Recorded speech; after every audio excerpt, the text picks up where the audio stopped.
சுற்றுச்சூழல் குறித்தும் இயற்கை பாதுகாப்பின் அவசியம் குறித்தும் கடந்த சில 10 ஆண்டுகளாகவே பொதுவெளியில் பேசப்பட்டு வருகிறது. இப்படி ஒரு சூழலில் சமீபத்தில் நடந்து முடிந்த சட்டமன்ற கூட்டத்தொடரில் இயற்கை பாதுகாப்பை மேலும் அதிகரிக்கும் வகையில் பல்வேறு புதிய திட்டங்களை மாண்புமிகு சுற்றுச்சூழல் மற்றும் காலநிலை மாற்றத்துறை அமைச்சர் மெய்யநாதன் அறிவித்துள்ளார்.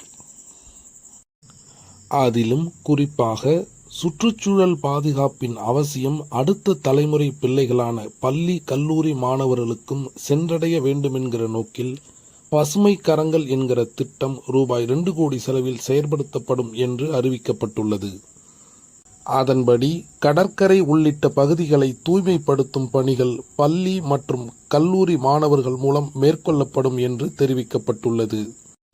இத்திட்டம் குறித்து பள்ளி மாணவர்களிடம் பேசிய போது சுற்றுச்சூழல் அமைச்சகத்தின் உயரிய நோக்கத்தில் உருவான இந்த திட்டத்தில் பங்கெடுத்துக் கொள்வது தங்களுக்கு மகிழ்ச்சி அளிப்பதாக கூறுகிறார்கள்.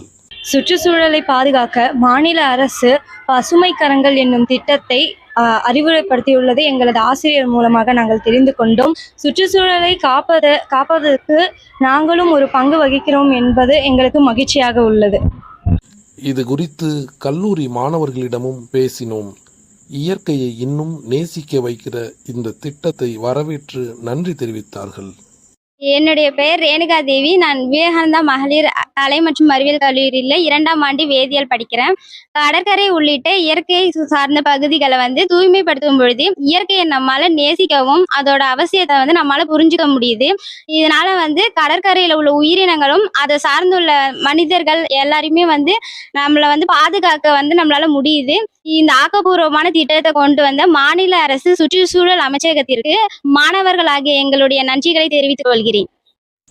பசுமை கரங்கள் திட்டம் குறித்து பள்ளி கல்லூரியை நிர்வகிப்பவர்கள் என்ன நினைக்கிறார்கள் என்ற வினாவோடு தனியார் பள்ளி தாளாளரான வெற்றிவேந்தனை அணுகினோம்.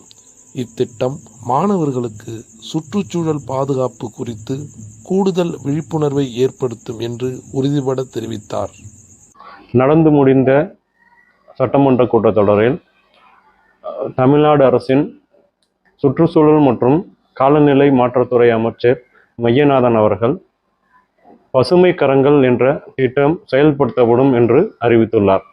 அதன்படி கடற்கரை உள்ளிட்ட பகுதிகளை பள்ளி கல்லூரி மாணவர்களை கொண்டு சுத்தப்படுத்தலாம் என்று சொல்லப்பட்டுள்ளது. அப்படி பயன்படுத்தும் போது சுற்றுச்சூழலையும் இயற்கை வளங்களையும் பாதுகாப்பது குறித்து மாணவர்களுக்கு கூடுதலான விழிப்புணர்வு ஏற்படும். மாணவர்களுக்கு விழிப்புணர்வை ஏற்படுத்துவதன் மூலம் பாதுகாக்கப்பட்ட இயற்கை வளத்தை உறுதியான முறையில் அடுத்த தலைமுறைக்கு உருவாக்கி தர முடியும். இளம் தலைமுறையை இயற்கையோடு கரம் கோர்க்க உதவிடும் பசுமை கரங்கள் திட்டத்தை நாமும் வரவேற்றிடுவோம். சுற்றுச்சூழல் மற்றும் காலநிலை மாற்றத்துறை அமைச்சருக்கும் அமைச்சகத்திற்கும் அரசிற்கும் நன்றிகளை சொல்லிடுவோம்.